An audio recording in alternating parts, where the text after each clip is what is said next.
I could feel myself sliding right back in that dark pit that I Ooh. was.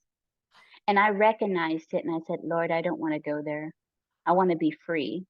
And I So remember it was, spiritually, it was like a yes, spiritual lightness and darkness yes, is what I'm very hearing. much. It's like death and life. And I was like, and it set me free, right? The Yeah. truth will set you free. And whatever truth you choose to believe, it will set you free.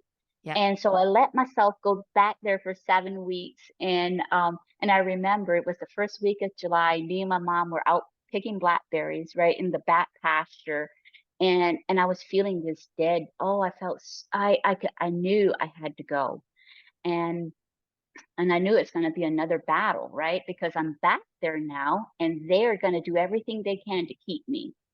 And Mm. so, I remember walking across the field and I said, "Lord, I can't do this. I'm slipping right back in the pit."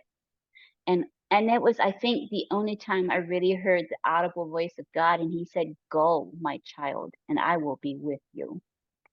And I said, "Okay, I will go."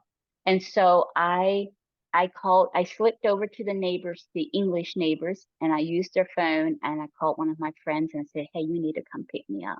I can't do this anymore." So they picked me up at night, and my mom was still awake, and she's like, "What is going on?" And I Because you just told literally her, had to slip out at night. "Yeah."